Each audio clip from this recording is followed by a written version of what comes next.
ผู้ทรงคุณวุฒิในด้านการศึกษาสุวิชชาโนพวังโหติผู้รู้ดีเป็นผู้เจริญรวมไปถึงฆราวาสผู้ผ่านการศึกษาเป็นอุบาส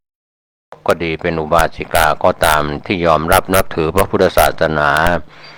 ทุกลมหายใจเข้าออกก็ทำงานเผยแผ่พระพุทธศาสนากันด้วยชีวิตหลายท่านจบการศึกษา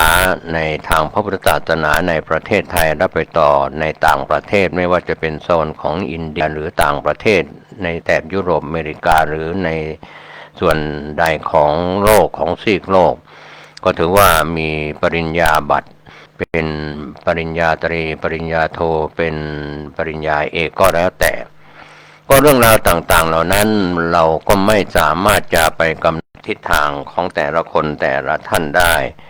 ว่าบางคนนั้นอาจจะมีบุญญาบารมีหนุนหลังนะครับหลายท่านคาดไม่คิดว่าเขาจะมีสติปัญญา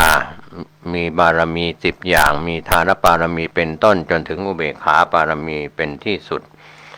ก็ในทางโลกหรือทางฝ่ายพระคุณเจ้าในปัจจุบันนี้เราก็ไม่ว่ากันนะครับที่ชอบดูดวงผูกดวงสืบชะตาทำนายทายโชคทำนายเคราะห์ดีเคราะห์ร้ายอะไรต่างๆนะครับก็มีคนที่พูดถึงเรื่องของการทำดีก็คือได้แก่ดวง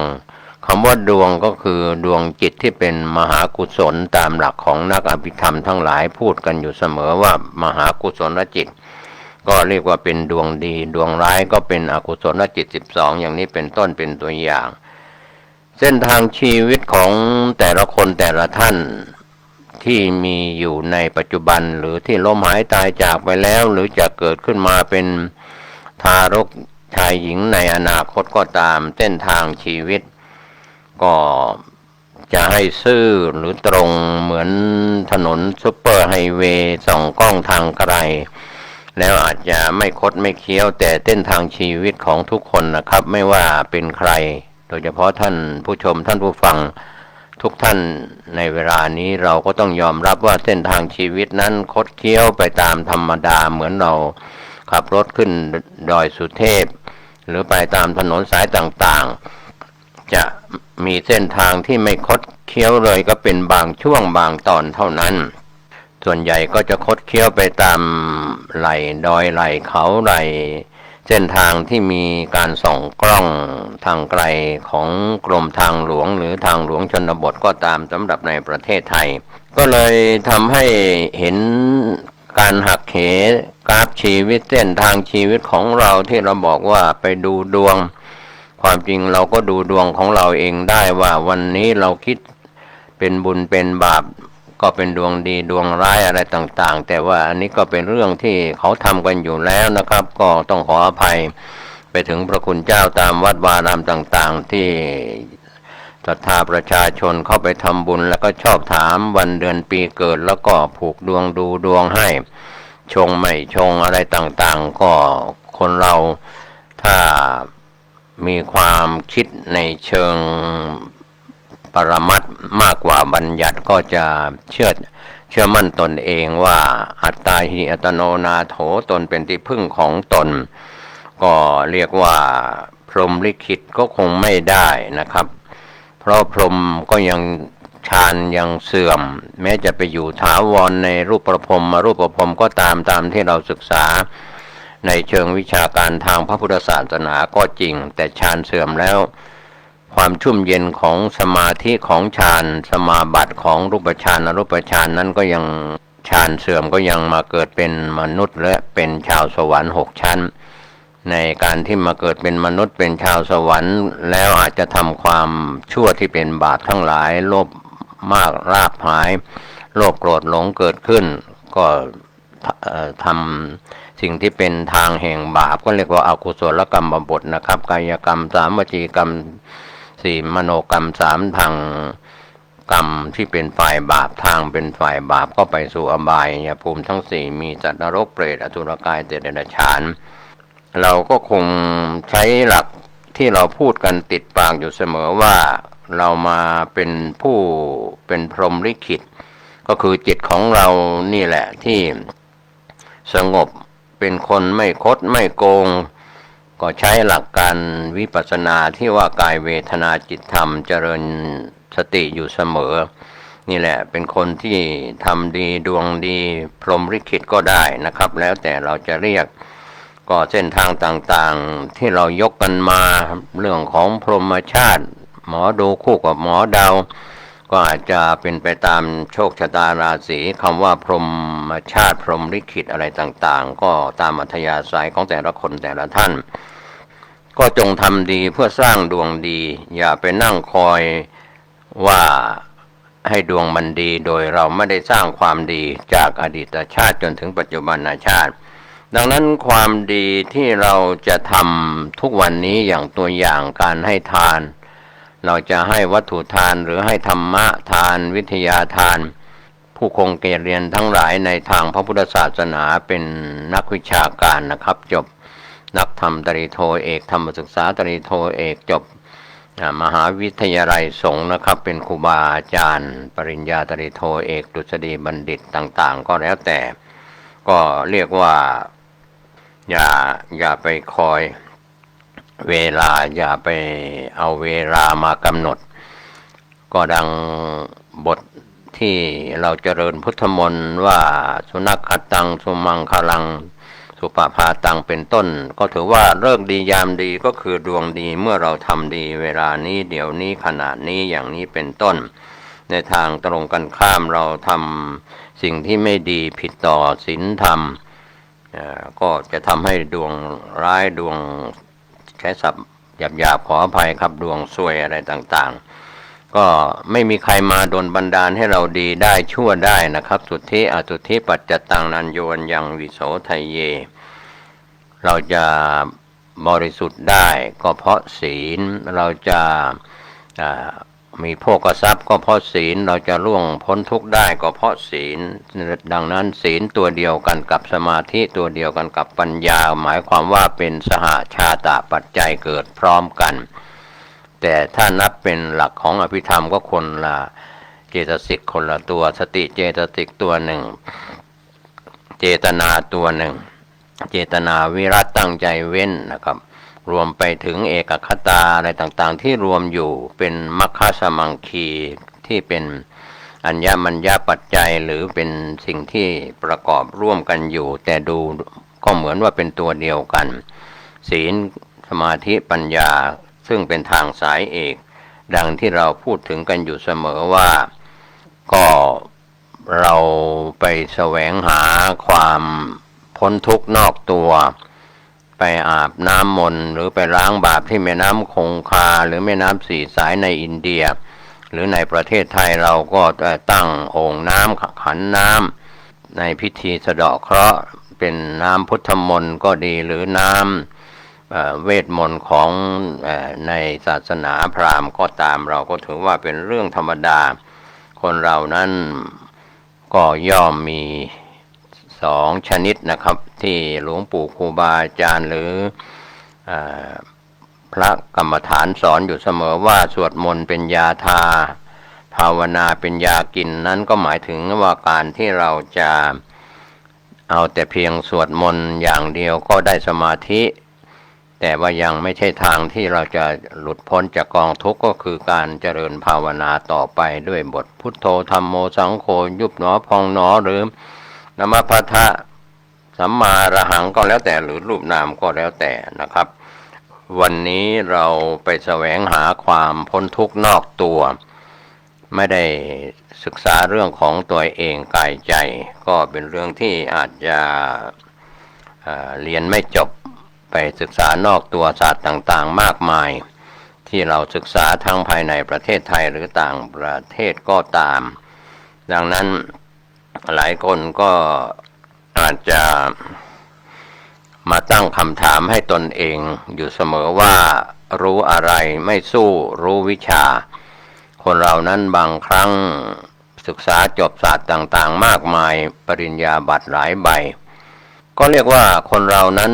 แต่ละคนนั้นจะไปเรียนแบบกันไม่ได้นะครับจะเป็นพ่อเป็นแม่เป็นลูกเป็นหลานเป็นญาติเป็นพี่น้องหรือเป็นเพื่อนสนิทมิตรสหายจะไปเรียนแบบกันไม่ได้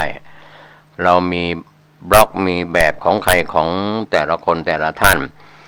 คนเรานั้นก็มีดีหลายด้านจะไปเรียนแบบกันไม่ได้สิ่งแวดล้อมหลายอย่างความรอบรู้หลายอย่างในตัวของท่านที่เป็นชายหญิงไม่ใช่รู้อย่างเดียวบางครั้งก็ต้องรู้รอบตัวเขาทำอะไรเราก็รู้รอบตัวสำคัญ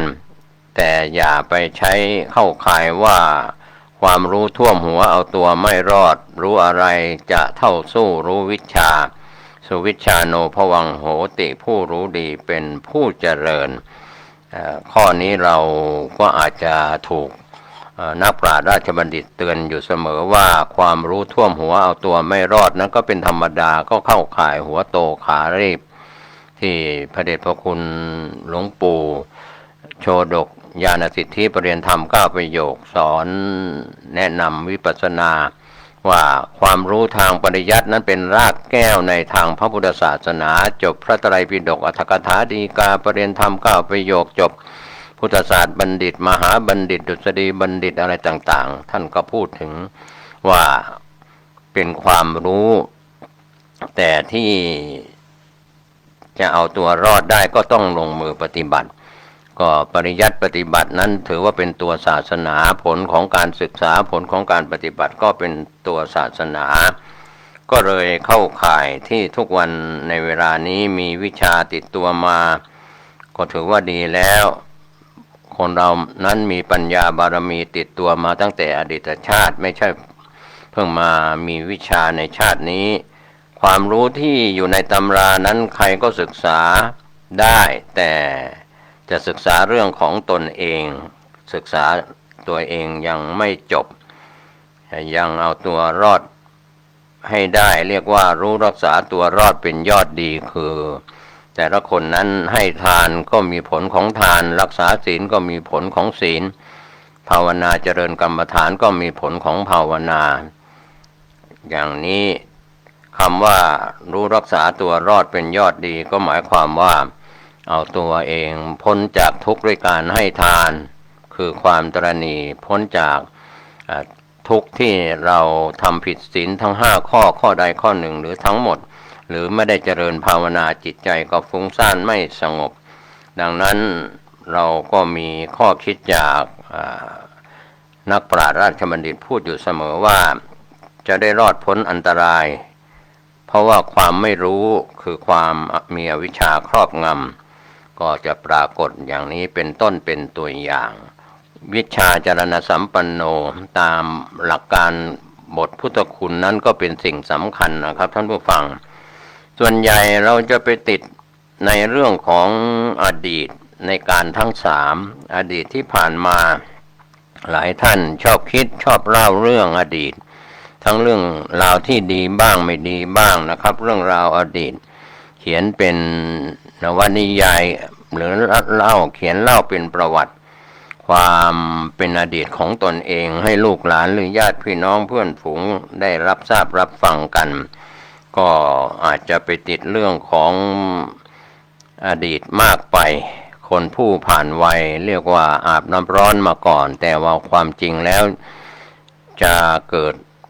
มีอายุมากเท่าไหร่รู้เดียงสา7 ขวบก็เป็นบรรลุธรรมทางสายเอกได้ดังนั้นวันนี้เราอย่าไปเอาการเวลาที่ผ่านมาที่เป็นผู้สูงวัยของชายหญิงเรานะครับที่ไม่ฟังใครพูดอะไรก็ไม่ฟังก็ไม่เป็นไรแต่ท่านต้องมาพิจารณาตัวตนของท่านว่าท่านควรจะเจริญภาวนาจะรักษาศีลรักษาธรรมที่อยู่ในตัวของเรากายอันยาว1 วากว้าง1 ศอกหนา1 คืบวันนี้เราก็ส่งเสริมท่านที่มีทรัพย์ภายในมีบุญญาบารมีสั่งสมมาในอดีตที่จบการศึกษาปฏิบัติธรรมพระป่าพระบ้านที่เป็น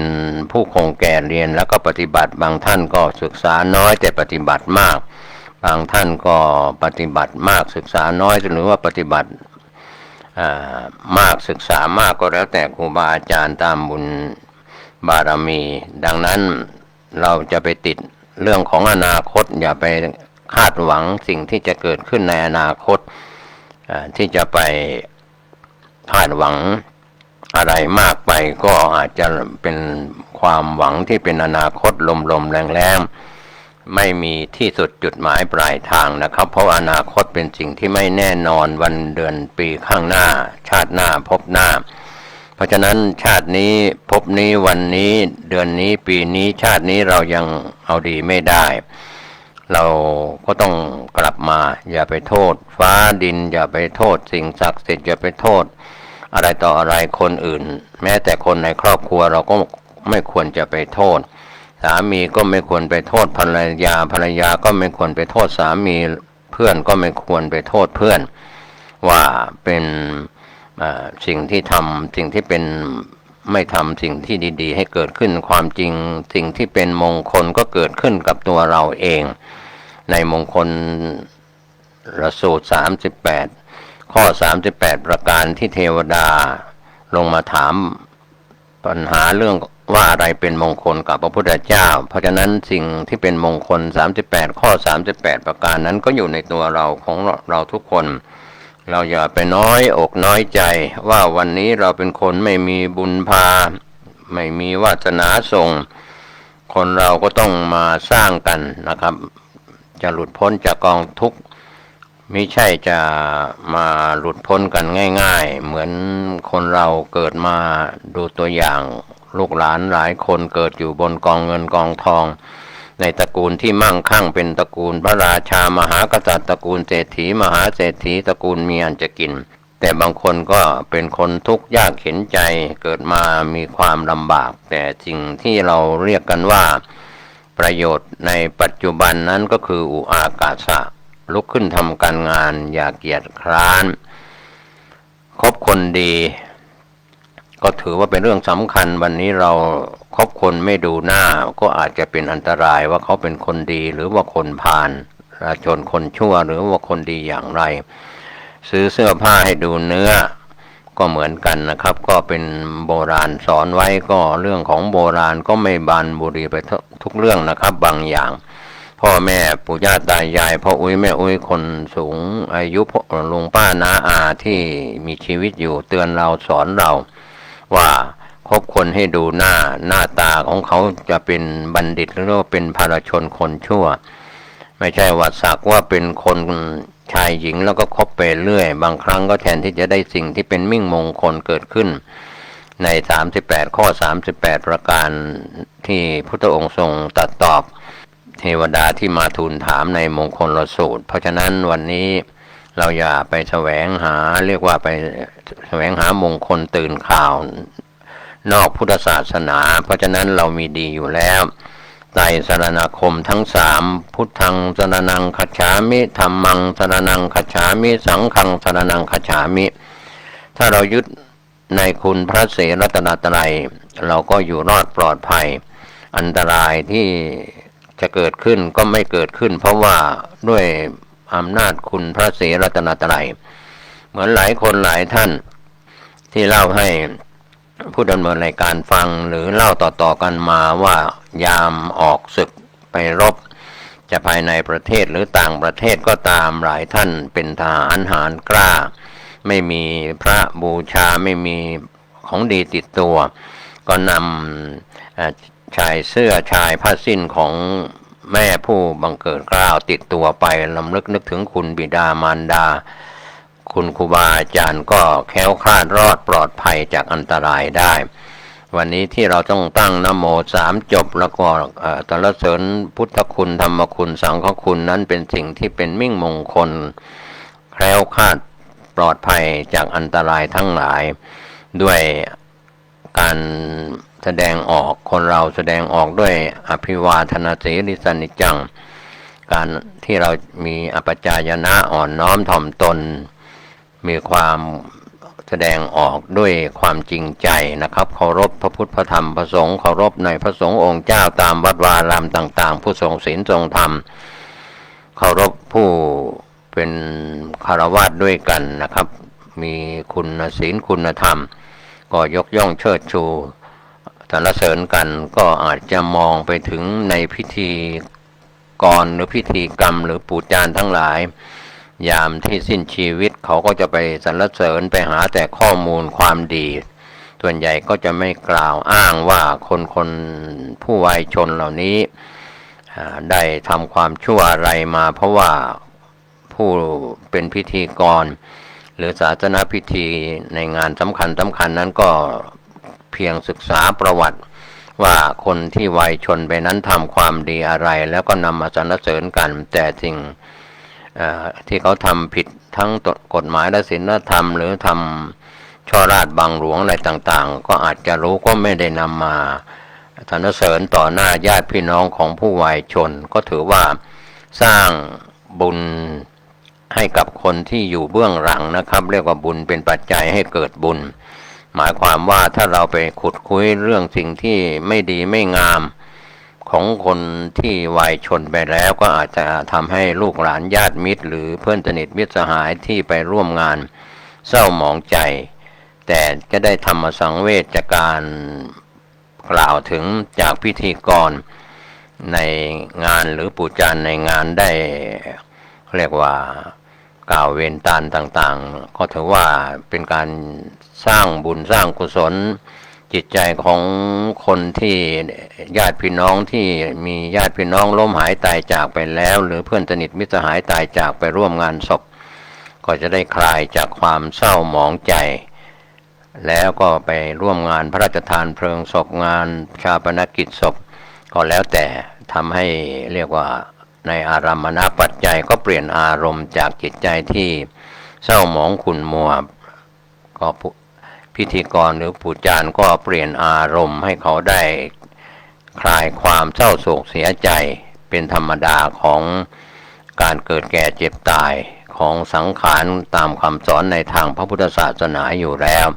แต่คนเรานั้นไม่ชอบไม่ให้พูดไม่ให้แสดงออกว่าความตายจะมาถึงความจริงเราก็ตายกันทุกลมหายใจเข้าและหายใจออกหายใจเข้าไม่หายใจออกก็ตายหายใจออกไม่หายใจเข้าก็ตายเลยอันนี้เป็นมรณานุสติแบบตั้งอยู่ในความไม่ประมาทเราจะมีบุญมีวาสนาเพราะเรากำหนดลมหายใจเข้าออกว่าคนเราหนีไม่พ้นแน่ตายแน่จะตายช้าตายเร็วจะตายวันไหนเดือนไหนปีไหนเราก็กำหนดไม่ได้หมอดูก็กำหนดไม่ได้ว่าเราจะตายวันไหนก็มีแต่พยากรณ์กันไปตามตำราพรหมชาติโหราศาสตร์ดูดวงดูเมื่อดูหมอกันไปนะครับในโลกยุคอดีตจนถึงปัจจุบันก็ยังมีผู้ที่หลงไหลไปทำพิธีกรรมในเรื่องของการดูเมื่อดูหมอท่านดูตัวเองยังไม่ได้จะไปให้พระคุณเจ้าหรือนักโหราพยากรณ์ดูให้ท่านอาจจะเป็นตำราตามเลิกตามดวงตามอะไรต่างๆนั่นก็เป็นอีกเรื่องหนึ่งแต่ทำไมเราไม่เชื่อในตถาคตโพธิสัตธาเชื่อในคำสอนของพระพุทธเจ้าเชื่อในกรรมและผลของกรรมเชื่อโลกนี้โลกหน้าสิ่งที่เราจะพิสูจน์ได้ด้วยตนเองนะครับเพราะว่าทำให้เราก็เรียกว่าหลงทางพระคุณเจ้าหรือนักโหราพยากรณ์ก็ควรจะต้องชี้แนะแต่ว่าเป็นอาชีพของท่านก็ทำไปจะเป็นสัมมาชีพอาชีพโดยถูกต้องตามทำนองครองธรรมหรือว่าเป็นมิจฉาชีพเป็นการหากินที่หลอกลวง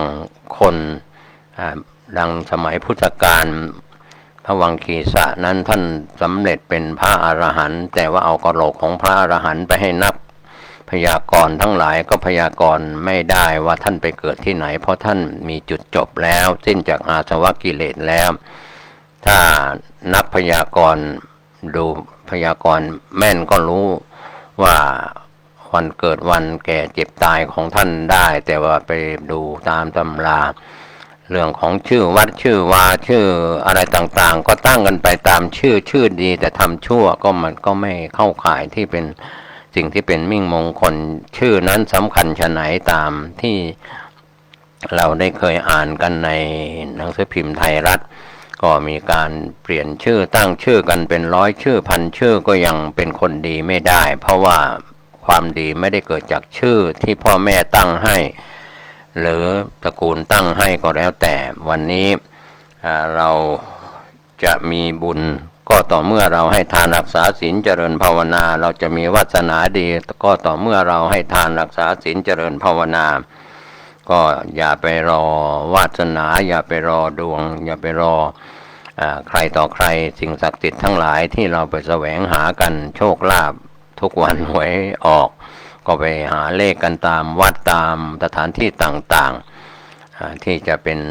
การไปแทงสลากกินแบ่งรัฐบาลหวยใต้ดินบนดินอันนี้ก็ว่ากันไปตามอัธยาศัยแต่วันนี้ชวนท่านคิดเรื่องของสุวิชชาโนภวังโหติผู้รู้ดีเป็นผู้เจริญ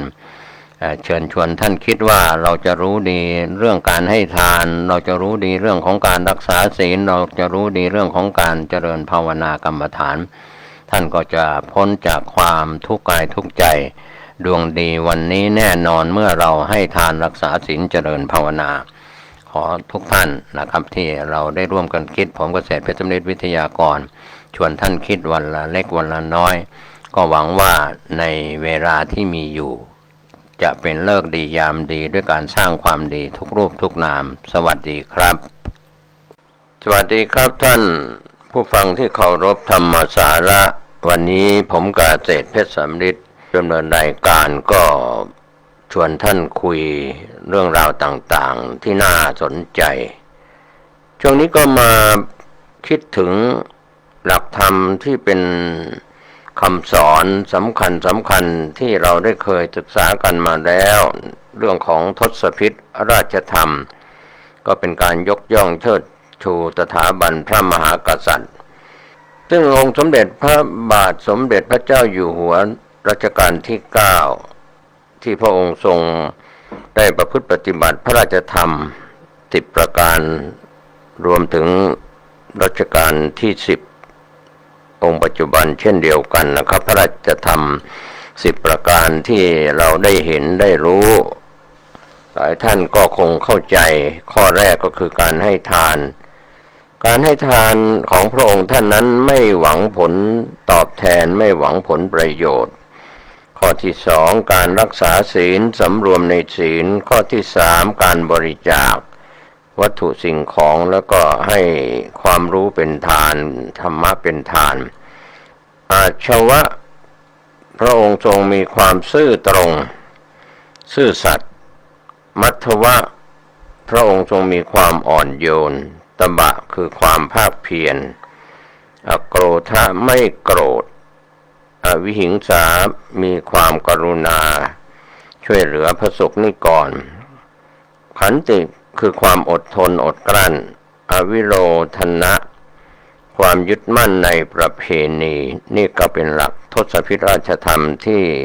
พระมหากษัตริย์ในยุคต่างๆของประเทศไทยจนถึงปัจจุบันนะครับที่ถือปฏิบัติกันเรียกว่าทศพิธราชธรรมส่วนวันนี้ที่เราจะประพฤติปฏิบัติตามในฐานะเป็นพระสงฆ์นิกรของพระองค์ท่านในปัจจุบันนี้หรือเคยปฏิบัติตามเรียกว่าเจริญรอยตามยุคลบาทพระเจ้าอยู่หัวมาแล้วนะครับหลักธรรมต่างๆที่เดินตามรอยเจริญตามรอยพระยุคลบาทก็มี10ข้อ10ประการที่น่าสนใจข้อแรกทำงานอย่างผู้รู้จริงและมีผลงานเป็นที่ประจักษ์ข้อที่2มีความอดทนมุ่งมั่นยึดธรรมะและความถูกต้องข้อที่3มีความอ่อนน้อมถ่อมตนเรียบง่ายและประหยัดข้อที่3มุ่งประโยชน์ของคนส่วนใหญ่เป็นหลักข้อที่5รับฟังความคิดเห็นของผู้อื่นเคารพความคิดที่แตกต่างข้อที่6ก็มีความตั้งใจจริงขยันหมั่นเพียรข้อที่7มีความสุจริตตั้งอยู่ในความดีและความกตัญญูรู้คุณข้อที่8พึ่งตนเองส่งเสริมคนดีแล้วก็คนเก่งข้อที่9รักประชาชนคือพระสงฆ์นิกรของพระองค์ท่านข้อที่10การเอื้อเฟื้อซึ่งกันและกันเหล่านี้นะครับก็ถือว่าเป็นหลักธรรมที่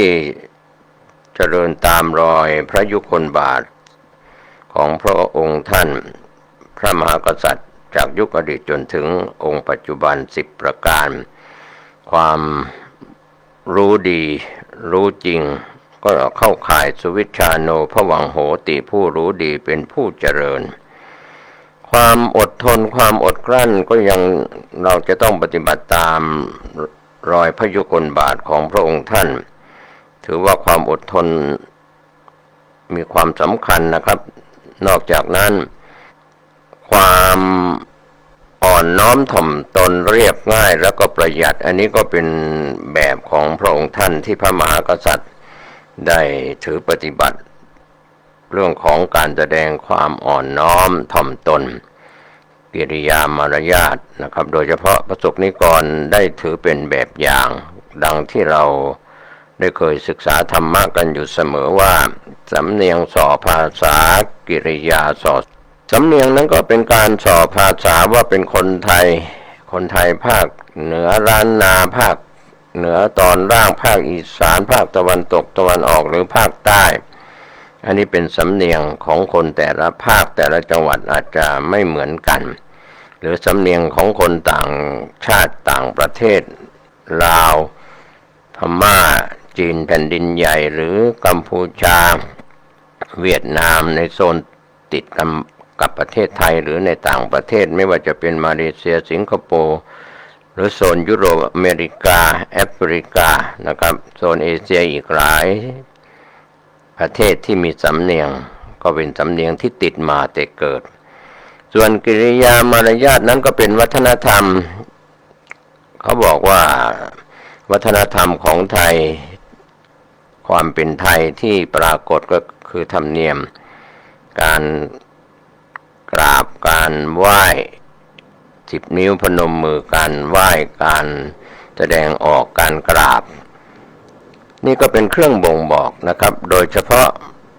เอกลักษณ์สำคัญของคนไทยก็คือสยามเมืองยิ้มคือยิ้มไว้ก่อนทั้งชายและหญิงนะครับแสดงออกซึ่ง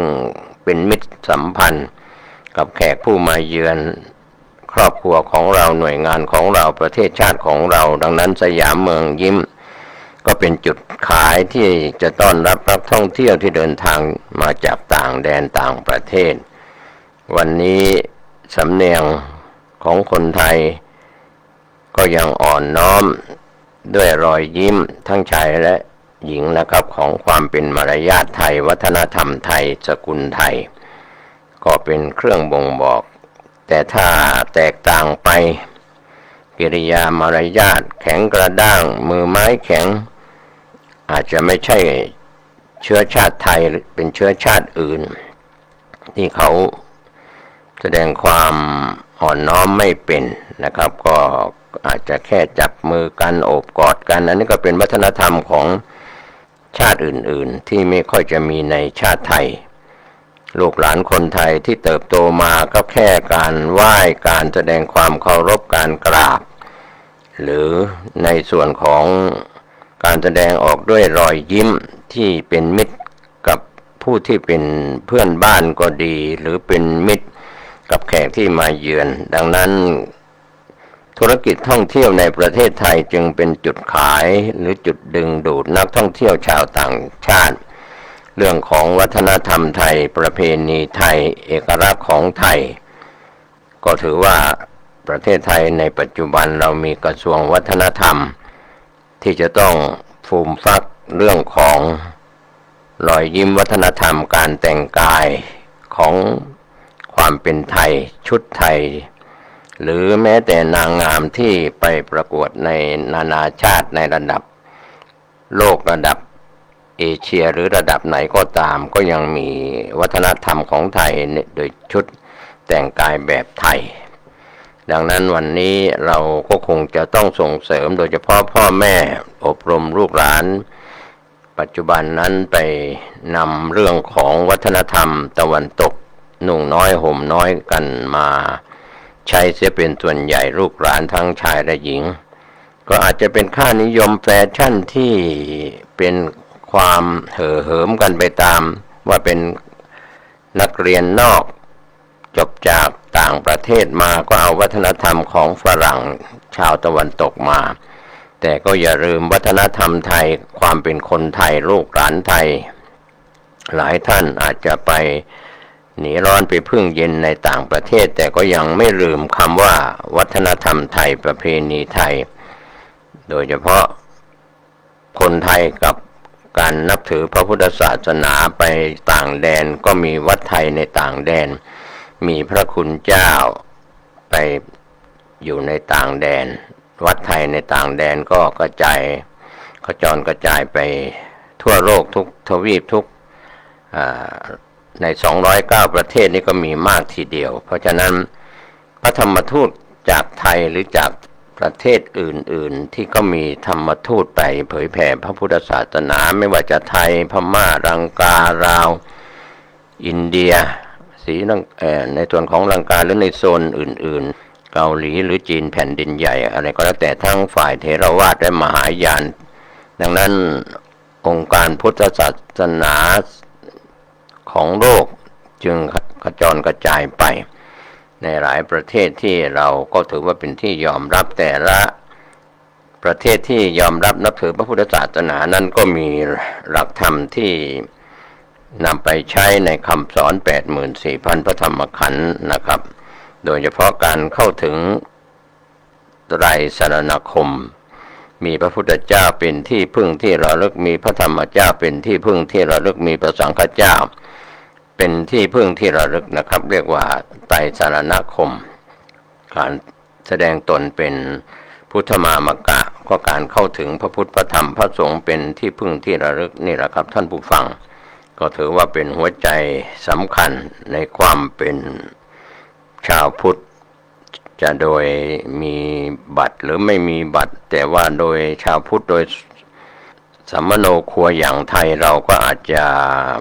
ลูกหลานในยุคหลังก็ไม่ได้เข้าถึงคำสอน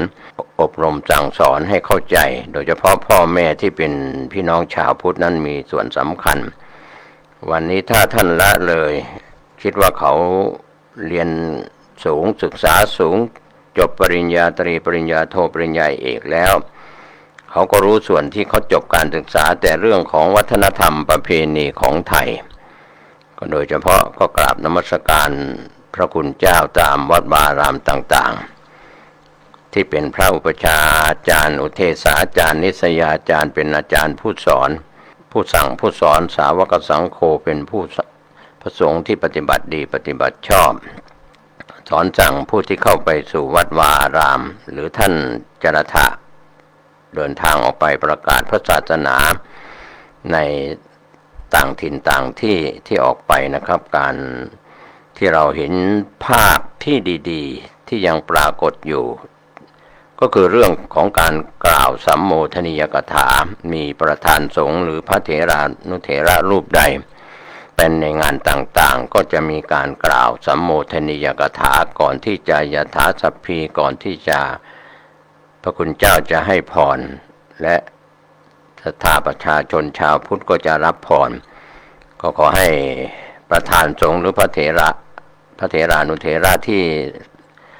มีความรู้ก็ให้โอวาทคำสอน5 นาที10 นาทีที่เป็นการกล่าวสัมโมทนียกถาข้อคิดเตือนจิตเตือนใจในงานนั้นนะครับที่พระคุณเจ้าได้เดินทางไปแล้วอย่าเสียโอกาสที่เราจะเผยแผ่พระพุทธศาสนาโดยเฉพาะคำสอนออกจากปากของท่านที่ออกมาจากจิตใจของท่านผ่านการศึกษาผ่านการปฏิบัติมาดีแล้วนะครับพระเถระครูบาอาจารย์อยู่ตามวัดวารามต่างๆส่วนพ่อแม่ที่ศึกษาธรรมปฏิบัติธรรมในโอกาสที่ลูกหลานอาจจะมาในเทศกาลสงกรานต์ในเทศกาลงานสำคัญกลับบ้านมาสู่อ้อมอกของครอบครัวพ่อแม่ญาติพี่น้องเพื่อนสนิทมิตรสหายโดยเฉพาะพ่อแม่ปู่ย่าตายายพ่ออุ้ยแม่อุ้ยนะครับเห็นลูกหลานมาก็คงจะให้โอกาสในการที่เขามาคารวะขอสุมาคารวะในประเพณีสงกรานต์หรือปีใหม่เมืองของชาวล้านนาก็ตามสิ่งดีๆเหล่านั้นการให้พรของท่านคำสอนของท่านที่ท่านเป็นพ่อแม่เป็นปู่เป็นย่าเป็นตาเป็นยายเป็นพ่ออุ้ยแม่อุ้ยลุงป้าน้าอาก็แล้วแต่ก็โอกาส ให้คำสอนเล็กๆน้อยๆแต่เป็นข้อคิดที่เขาอาจจะไม่ได้จากอินเทอร์เน็ตโทรศัพท์มือถือหรืออาจจะไม่ได้จากงานเผยแผ่พระพุทธศาสนาทางวิทยุกระจายเสียงทางทีวีหรือสื่อสิ่งพิมพ์ต่างๆอาจจะขาดไปหรือเขาอาจจะไม่ได้สนใจพ่อแม่เป็นผู้หล่อหลอมเป็นผู้ให้กำเนิดมาแล้วก็อย่าทิ้งอย่าใช้วัฒนธรรมตะวันตกเมื่อโตแล้วก็เรียกว่าใช้ศัพท์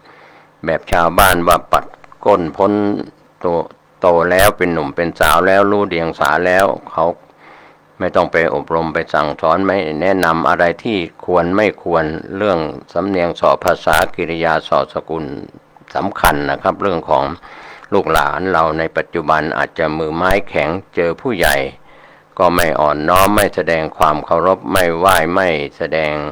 ความเคารพมือไม้แข็งนะครับวัฒนธรรมไทยเราก็เสียอาจจะไปเอาวัฒนธรรมทางตะวันตกมาเราก็ไม่ว่าแต่ก็อย่าลืมความเป็นคนไทยวัฒนธรรมไทยนะครับยังเป็นสิ่งที่ยังเรียกว่าเป็นจุดขายในด้านการท่องเที่ยวคนไทยที่เดินทางไปต่างประเทศเราจะมีสามีเป็นชาวต่างชาติมีภรรยาเป็นชาวต่างชาติหรือเป็นคนไทยด้วยกันไปอยู่ต่างแดนเราก็ไม่ลืมพาลูกพาหลานเข้าวัดไทยในต่างประเทศดังนั้นก็ต้องอนุโมทนาสาธุการมหาเถรสมาคมคณะสงฆ์ไทยจึงให้ความสำคัญพระธรรมทูตในสายต่างประเทศและธรรมทูตในประเทศก็มีงานเผยแผ่ออกประกาศธรรมมีพระคุณเจ้าภิกษุสามเณรที่เป็นบัณฑิตจบปริญญาธรรมจบการศึกษาปริยัติธรรมจบมหาวิทยาลัยสงฆ์ทั้งสองแห่งมีความรู้และจบการปฏิบัติเป็นวิปัสสนาจารย์เป็นอาจารย์ผู้สอนกรรมฐานก็ช่วยกันทั้งปริยัติปฏิบัตินะครับที่เป็นสายธรรมทูตก็เป็นเรื่องที่ถ้าเรามองเห็นในเรื่องของการเจริญรอยตามยุคลบาทพระบาทสมเด็จพระเจ้าอยู่หัวทุกๆพระองค์ที่ผ่านมาจนถึงองค์ปัจจุบันท่านก็ยังปฏิบัติตามทศพิธราชธรรมและเราในฐานะประสบนิกรของพระองค์ท่านก็คงไม่กล่าวถึงกลุ่มใหม่ที่ยกกี่นิ้วก็แล้วแต่นะครับ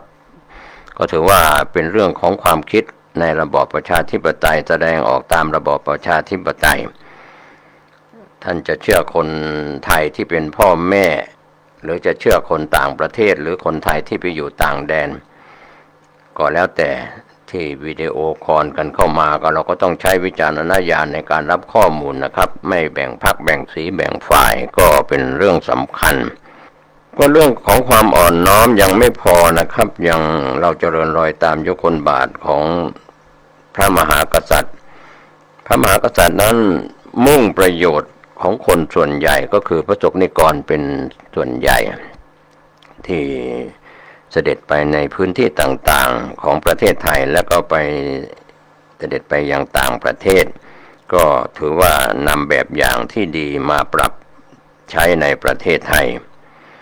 นอกจากนั้นสิ่งที่เป็นการเจริญรอยตามยุคลบาทของพระมหากษัตริย์ก็คือการรับฟังความคิดเห็นของผู้อื่นก็คือประสบนิกรเราก็เช่นเดียวกันเราเจริญรอยตามบางคนนี่ฟังใครไม่ได้ใหญ่เหลือเกินเก่งเหลือเกินฉลาดเหลือเกินโง่ไม่เป็นก็เป็นใหญ่ยากเหมือนกันในยุคโลกาภิวัตน์คิดว่าตัวเองฉลาดเรียกว่าน้ำชาล้นถ้วยเกินขอบเขตเรียกว่าฟังใครไม่เป็นนี่ก็ถือว่าเป็นบุคคลอันตรายเป็นอัตตาธิปไตยรุนแรงนอกจากนั้นก็มีข้อที่พูดถึงว่าต้องให้เกียรติให้ความเคารพความคิดเห็นที่แตกต่างของพระสงฆ์นิกรของพระองค์ในชาติในบ้านเมืองอาจจะมีความคิดเห็นแตกต่างก็ต้องให้ความเคารพนะครับเหมือนกันพระสงฆ์นิกรก็ต้องให้เกียรติซึ่งกันและกัน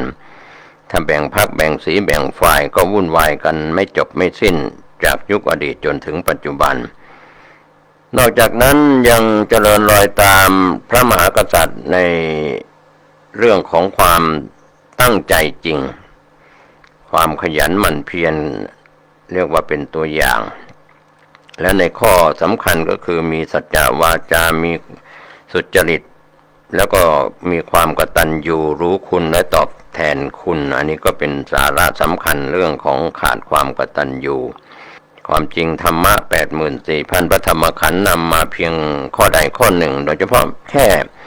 ลูกหลานเป็นคนกตัญญูต่อพ่อแม่ต่อวงตระกูลหรือมีความกตัญญูรู้คุณของแผ่นดินอันนี้สำคัญนะครับคนไทยไม่รู้จักคุณค่าไม่รู้จักคุณของแผ่นดินแล้วจะอยู่บนแผ่นดินไทยได้มีความสุขความเจริญอย่างไรคนต่างชาติที่เข้ามาอาศัยอยู่ในแผ่นดินไทยเขาจะรู้คุณหรือไม่รู้คุณนั้นก็เป็นส่วนหนึ่งแต่คนไทยตั้งแต่บรรพบุรุษของแต่ละตระกูลแต่ละคนแต่ละท่านนะครับต้องรู้คุณของแผ่นดิน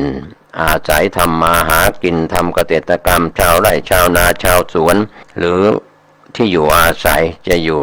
พื้นที่ราบในเมืองชนบทบนดอยบนที่ไหนก็ตามถ้าไม่รู้จักคุณคำว่าแผ่นดินไทยขวานทองของเราสมมุติว่าไม่รู้จักก็ถือว่าเป็นคนอกตัญญูไม่รู้จักคุณแผ่นดินคุณค่าของแผ่นดินไทยก็มีแม่ธรณีซึ่งเป็นเทพเจ้าแผ่นดินที่เป็นภูมิมัทธเทวดาชั้นจาตุมมหาราชิกาภูมิคือแผ่นดินที่เราทำมาหากินดังนั้นเราก็เคยพูดถึงชาวจีนโพ้นทะเลเสือผืนหมอนใบข้ามน้ำข้ามทะเลมาเห็นแผ่นดินไทยหรือในถิ่นใดก็ตามมีต้นไม้สีเขียวมีน้ำไหลมีน้ำมีต้นไม้ใบหญ้าเขียวชอุ่มเขาก็มองแล้วว่ารอดตายเขาจะอยู่ได้ในถิ่นนั้นๆความสมบูรณ์ของธรรมชาติของแผ่นดินก็ทำให้เราอาจจะขาดความกตัญญูไม่รู้คุณของแผ่นดินทุกวันนี้ก็คนมีอันจะกินก็เป็นนักลงทุนซื้อแผ่นดินซื้อที่ดินเพื่อ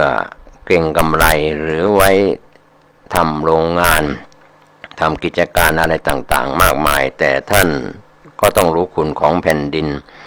รู้คุณของแม่น้ำลำคลองรู้คุณของธรรมชาติดอยป่าภูเขาต่างๆถ้าถูกทำลายที่ไม่รู้จักคุณค่าของธรรมชาติก็เป็นอันตรายนะครับความกตัญญูรู้คุณของ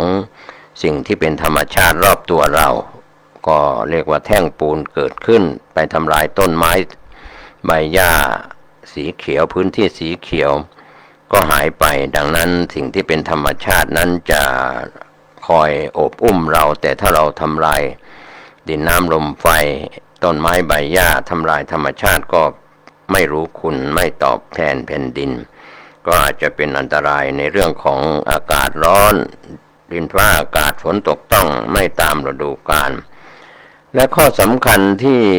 เราคิดถึงและพูดถึงกันอยู่เสมอเรื่องของการพึ่งพาตนเองทุกๆชีวิตทุกๆครอบครัวทุกๆหน่วยงานโดยเฉพาะทุกๆสถาบันครอบครัว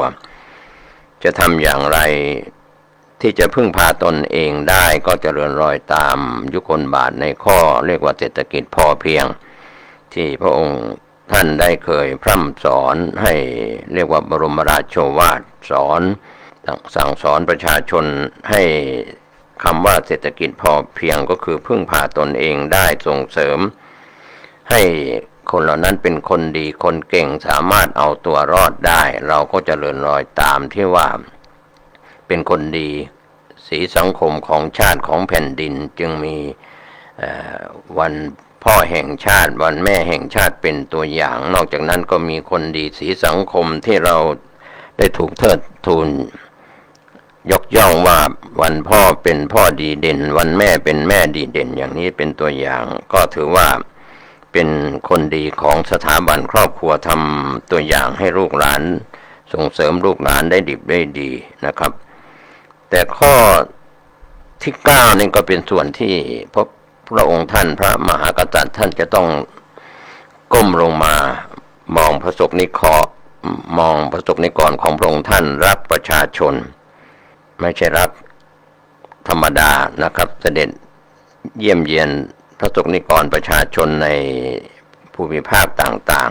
ๆพระสงฆ์นิกรก็ได้มีโอกาสถวายต้อนรับในโอกาสที่พระมหากษัตริย์หรือสถาบันบรมวงศานุวงศ์เสด็จไปในพื้นที่ต่างๆประชาชนรักพระองค์พระองค์ก็ทรงรักประชาชนก็เป็นภาพลักษณ์ที่ดีและสิ่งสำคัญข้อสุดท้ายที่เราดำเนินรอยตามยุคลบาทข้อสุดท้ายนั้นก็คือการเอื้อเฟื้อซึ่งกันและกันฐานะการงานการเงินของพระสงฆ์นิกรนั้นมีไม่เท่ากันบางคนก็เป็นเศรษฐีมหาเศรษฐีบางคนก็พอมีพอกินพอใช้บางคนก็เป็นข้าราชการบางคนก็ทำงานรัฐวิสาหกิจหรือบางคนก็ทำงานเอกชนหรือหลายท่านก็เรียกว่าอยู่อย่างเป็นพี่น้องเกษตรกรชาวไร่ชาวนาชาวสวนชาวประมงชาวเลอะไรก็แล้วแต่นะครับก็เอื้อเฟื้อซึ่งกันและกันยามทุกข์ยามยากยามลำบากก็แบ่งปันช่วยเหลือกันเอื้อเฟื้อในความเป็นคนไทยหรือชาวต่างชาติที่มาอยู่ในประเทศไทยไม่แรงน้ำใจอย่างนี้เป็นต้นเป็นตัวอย่างนะครับก็วันนี้ก็ขออนุญาตท่านผู้ฟังนำหลักธรรมในทศพิธราชธรรมที่นำมาเสนอว่าพระมหากษัตริย์เป็นองค์ศาสนูปถัมภกย่อยกพระพุทธศาสนาพระองค์ท่านก็มีทศพิธราชธรรม10 ข้อมีทานมีศีลมีการบริจาคมีความซื่อตรงมีความอ่อนโยนมีความเพียรมีความไม่โกรธมีความกรุณาต่อพระสงฆ์นิกรของพระองค์มีความอดทนอดกลั้นแล้วก็มีความยึดมั่นในประเพณีวัฒนธรรมประเพณีหนึ่งความเป็นไทยก็เป็นเรื่องราวที่นำมาฝากว่าพระองค์ท่านนั้นอยู่ในทศพิธราชธรรมและพระสงฆ์นิกรก็เจริญรอยตามยุคลบาทของพระมหากษัตริย์อีก10 ประการที่กล่าวแล้วโดยย่อๆวันนี้ผมเกษตรเพชรสำริดชวนท่านคิดท่านพิจารณาเรื่องของสถาบันพระมหากษัตริย์และในฐานะเป็นประสบนิกรของพระองค์ท่านข้อสำคัญคือกตัญญูแสดงความเคารพในสถาบันพระมหากษัตริย์รู้คุณของแผ่นดินทุกรูปทุกนามทั้งคนไทยและชาวต่างชาติที่มาอาศัยอยู่ในประเทศไทยโชคดีอยู่ดีมีสุขสวัสดีครับสวัสดีครับท่านผู้ชมและท่านผู้ฟังที่เคารพธรรมสาระวันนี้ผมเกษตรเพชรสำริดวิทยากรก็นำเรื่องราวต่างๆที่เกี่ยวข้องกับคำสอนที่ปรากฏซึ่งได้นำเสนอกันไปบ้างแล้วก็เรื่องของวิมานวัตถุเสนอไปแล้วในช่วงนี้ก็เข้ามาสู่เรื่องของเปตวัตถุเปตวัตถุนั้นก็คือการทำกรรมอะไรที่ทำให้ได้ไปบังเกิดเป็นเปรตก็เป็นอบายภูมินะครับในช่วงก่อนนั้นทำความดีอะไรได้ไปบังเกิดบนสวรรค์6 ชั้นจบไปครับก็เป็นการนำเสนอวิชาการทางพระสุตตันตปิฎกก็รวบรวมจากความเมตตาธรรมของหลวงพ่อ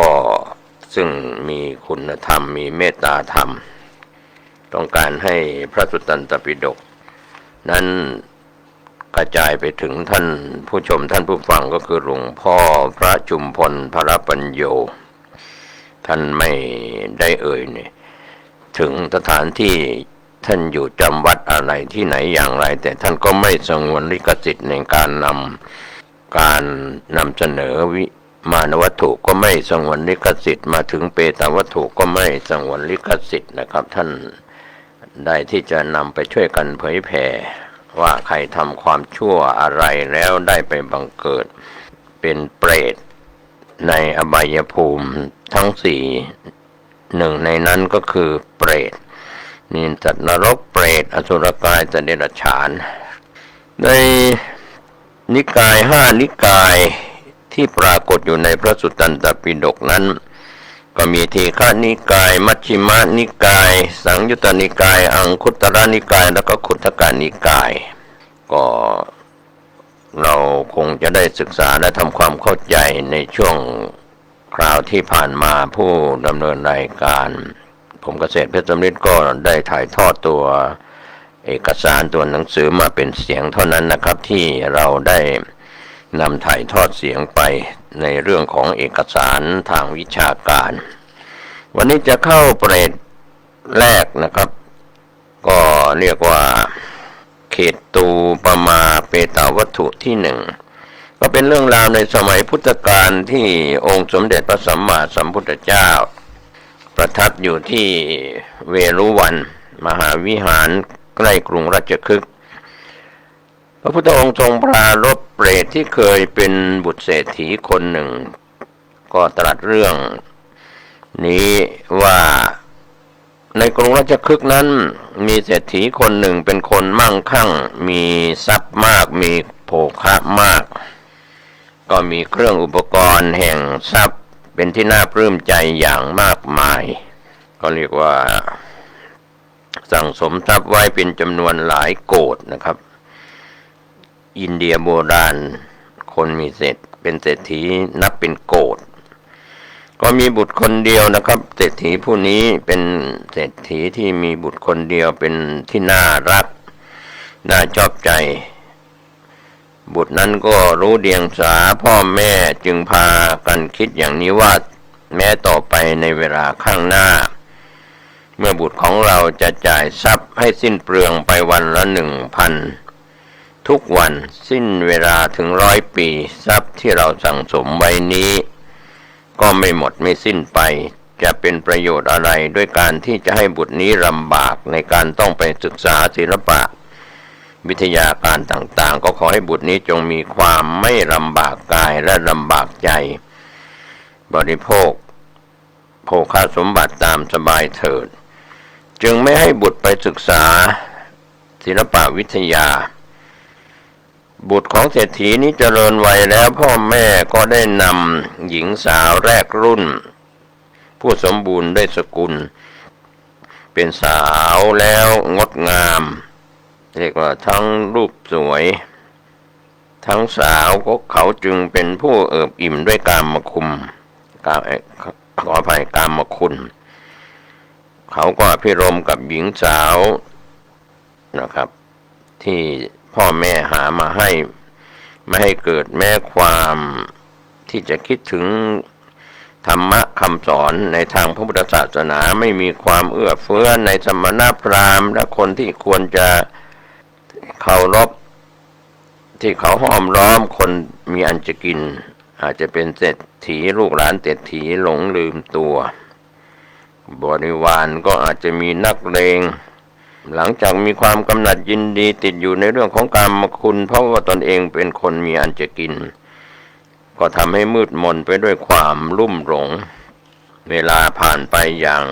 ไร้แก่นสารพ่อแม่ก็ถึงแก่กรรมคือตายลงก็ได้ให้รางวัลและสิ่งที่ปรารถนาแก่นักร้องนักรำในสมัยนั้นผ่านทรัพย์ให้วอดวายไปเป็นวันการเวลาไม่นานนะครับท่านผู้ชมท่านผู้ฟังลูกของเศรษฐีก็กลายเป็นคนสิ้นเนื้อประดาตัวเที่ยวขอยืมเงินเลี้ยงชีวิตจนกระทั่งยืมหนี้ใครก็ไม่มีใครให้อีกเพราะว่ายืมแล้วก็ไม่ใช้หนี้ยืมแล้วก็ไม่ใช้คืนถูกพวกเจ้าหนี้ทวงถามกันเป็นประจำต้องชดใช้โดยการให้ที่นาบ้างที่สวนบ้างเรือนบ้างเหล่านี้แต่พวกเจ้าหนี้เหล่านั้นถือชามกระเบื้องเที่ยวขอทานกินลูกเศรษฐีนะครับตกอับ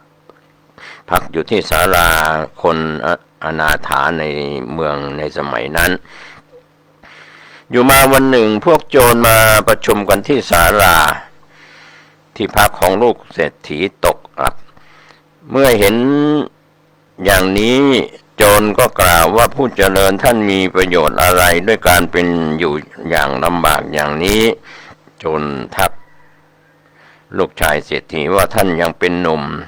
เรี่ยวแรงกำลังก็สมบูรณ์เหตุไฉนท่านจึงอยู่เหมือนมีมือเท้าพิกลพิการ มาเถิดมาร่วมกับพวกเราที่จะได้ไปเที่ยวปล้นทรัพย์ชาวบ้านกินแล้วจะเป็นอยู่สบายดีชายคนนั้นก็พูดว่าเราไม่รู้วิธีวิชาโจรที่จะไปทำโจรกรรมพวกโจรก็ตอบว่าไม่เป็นไรเดี๋ยวจะสอนให้ขอให้เธอเชื่อฟังคำของพวกเราอย่างเดียวชายนั้นก็รับคำก็ไปกับพวกโจรเหล่านั้นพวกโจรก็ใช้ให้เขาถือค้อนใหญ่ตัดช่องย่องเบาขึ้นเรือนสั่งให้เขายืนตรงที่ปากช่องแล้วก็สอนว่าถ้าพวกอื่นมาในที่นี้เจ้าจงเอาไม้ค้อนนี้ทุบตีผู้นั้นทีเดียวให้ตายเลยเขาเป็นคนโง่เขลาไม่รู้สิ่งที่จะเป็นประโยชน์หรือไม่เป็นประโยชน์ได้ยืนอยู่แต่ในที่นั้นมองดูต้นทางเมื่อคนเรา